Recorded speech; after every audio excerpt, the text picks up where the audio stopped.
बिस्मिल्लाहिर्रहमानिर्रहीम अस्सलाम वालेकुम वरहमतुल्लाहि वबरकातुहू। मिडिल क्लास किचन में करने वेलकम। क्या हाल चाल, उम्मीद करां सारे ठीक ठाक होवंदे। ते अज दी रेसिपी असी तुहानू दस रहे हैं कैसे बना रहे हैं जी मज़ेदार जे पकौड़े। ਇਹ ਪਕੌੜੇ ਬਣਾਓ ਤੇ ਤੁਸੀਂ ਦੂਸਰੇ ਪਕੌੜਿਆਂ ਨੂੰ ਭੁੱਲ ਜਾਓਗੇ। ਸੇਮ ਉਹੀ ਰੈਸਪੀ ਹੈ ਲੇਕਿਨ ਥੋੜਾ ਸਾਰਾ ਵਿੱਚ ਡਿਫਰੈਂਟ ਹੈ, ਤੁਸੀਂ ਦੇਖ ਲਿਓ ਅੱਗੇ ਜਾ ਕੇ ਵੀਡੀਓ ਵਿੱਚ। ਤੇ ਇਹਦੇ ਵਾਸਤੇ ਅਸੀਂ 3 ਅਦਦ ਲੈਨੇ ਆਲੂ, ਇੱਕ ਮੀਡੀਅਮ ਪਿਆਜ਼, ਇੱਕ ਟਮਾਟਰ, ਸਬਜ਼ ਮਿਰਚ ਤੇ अंडा।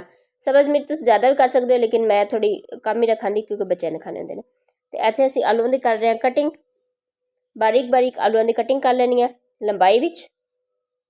तुम देख सकते हो कि कितनी कोई बारीक की कटिंग हो रही है। सारे इको शेप के आलू कटियो, कोई बड़ा निका या मतलब कि बड़ा निका हो जाए खैर है, लेकिन किसी और शेप देना फिर लैदा लैदा बहुत बुरे लगते हैं। हाँ जी, आलू अस कट लेने। तो इस तो बाद असी प्याज भी सेम असी आलू कटां दे लंबाई विच ते बारीक। जितने बारीक होंदे उतने मज़े दे तुहाडे पकौड़े तैयार होंदे।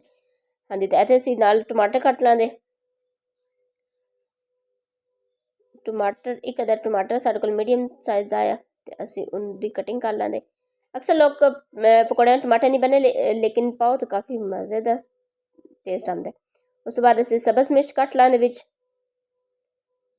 हर चीज़ लाइव तुहानू दिखा रही कि ऐसा कट के पा दो। उस बाद मेरे को पालक, एक कप पालक आई मेरे को, मैं धो के ते उन्होंने पानी खुश करके ते उधर रख लिया।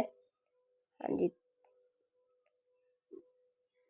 पालक असी डाली तो हम असी एक कप ये पाया जी बेसन।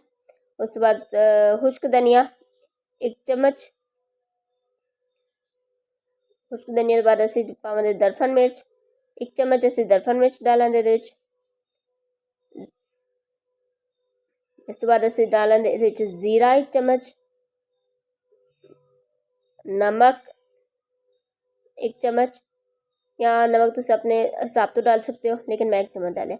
इस बाद जाएगा जी चाट मसाला, एक चम्मच चाट मसाला ये डालेंगे। ये इतना को मज़ेदार फ्लेवर होएगा ना, तुम ट्राई करियो एक लाजमी। इतने असी पूरे मिक्सचर में कराने मिक्स हाथ की मदद नाल, क्योंकि हाथ नाल सही होता, दूसरे चम्मच वगैरह या किसी और चीज़ नाल नहीं। तो पानी ज़्यादा नहीं डालना, थोड़ा थोड़ा करके पानी डालना है। तो जितनी पानी की जरूरत है उतना डालना, उसको ज़्यादा पानी ये नहीं डालना। हाँ, तो जो तुम स्टोर करके रखना है तो तुम टमाटर तो नमक ऐड नहीं करना है। तो उस बाद तुम इनू हफ्ते वास्ते, 2 दिन वास्ते, 10 दिन वास्ते स्टोर करके रख सकते हो, बिल्कुल खराब नहीं हो लिया। तो इस तो बाद असीं डालिया जी एक अदद अंडा। अंडा डाल के तो ये बड़ा क्रीमी क्रीमी जैसा टैक्सचर हो गया। हाँ जी, तो असीं अंडे को अच्छी तरह मिक्स कर लेंगे ताकि साडा कोई सारे आलूआं विच, सारे मसाले विच अंडा जिहड़ा ना जज़ब हो जाए। बर्तन साडे तो सही तरह साफ कर लेना। हाँ जी, तो इन्हू असीं देवांगे तकरीबन अद्धे घंटे की रेस्ट। अद्धे घंटे की रेस्ट बाद असीं अपना ऑयल गर्म कर लिया सी। ऑयल नू कढ़ाई असीं उपर रख लिया तो ऑयल गर्म होने का इंतज़ार करने।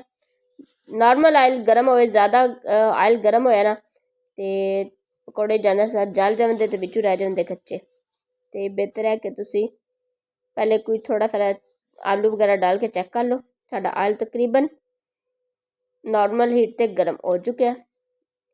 हाँ जी, हम असीं इधर डालेंगे जी पकौड़े, देख सकते हो। क्योंकि जब एकदम गर्म ऑयल डालो तो फटफट कलर ऊपर आ जाता, जलना शुरू हो जाते तो बिचू बिल्कुल कच्चे रह जाते। तो इस वास्ते नॉर्मल गर्म ऑयल विच असीं अपने पकौड़े डाल रहे हैं।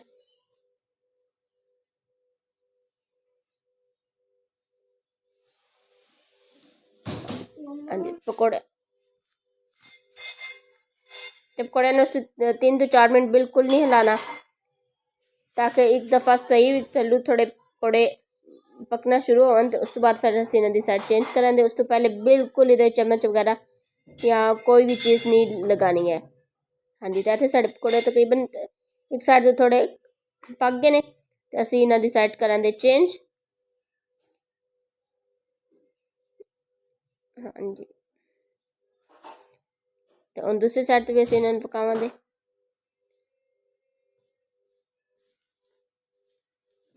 तो तुम देख सकते हो साढ़ा पकौड़े दूसरी साइड तो पक रहे हैं। तो ਇਸ ਰਮਜ਼ਾਨ ਵਿੱਚ ਕਿੰਨੇ ਕਿੰਨੇ ਕਿਤਨੀ ਕਿੰਨੀ ਦਫਾ, ਕਿਉਂਕਿ ਪਕੌੜੇ ਤੇ ਹਰ ਦਸਤਰਖਾਨ ਤੇ ਹੋਵੇ ਤੇ ਪਤਾ ਲੱਗਦਾ ਜੀ ਰੋਜ਼ਾ ਹੈ। ਪਕੌੜੇ ਤੋਂ ਬਗੈਰ ਤੇ ਰੋਜ਼ਾ ਹੀ ਨਹੀਂ ਲੱਗਦਾ ਨਾ।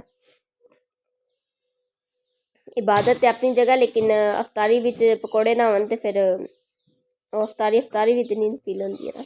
इस वास्ते पकौड़े ते अफतारी का एक लाजमी हिस्सा है ना।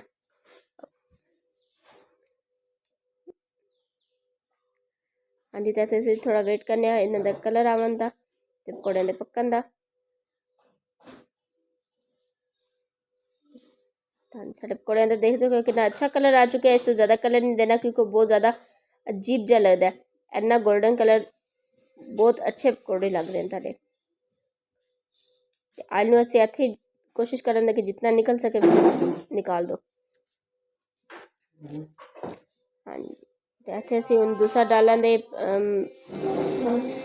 पूरे दे विच, ताकि भी साढ़े पकौड़े तैयार हो सकन। हाँ जी, तो एक कोई दरखास्त होंदी तुहाडे कोल, चैनल नूं लाइक कर दिया करो, शेयर कर दिया करो तो सबसक्राइब कर दिया करो। रमज़ान है तो रमज़ान विच अल्लाह ताला तुहानूं भी हिम्मत ताकत दे के मेहनत करन दी, ते जे मैं करनी अपनी तो मैनूं थोड़ी सपोर्ट कर दो। हाँ जी, तो साढ़े पकौड़े हो चुके हैं तैयार। उम्मीद करें तुहानूं मेरी वीडियो पसंद आई होवेगी, तो लाजमी ट्राई करियो। बहुत मज़े दे ते क्रिस्पी पकौड़े तैयार होए ने। तुहानूं अंदर दा इहदा सूरत हाल भी दिखा देने जी कि ऐप। हाँ जी, तो इहदे नाल असीं बनाई दी ग्रीन चटनी। मिलांदे अगली वीडियो तक, अल्लाह हाफिज़।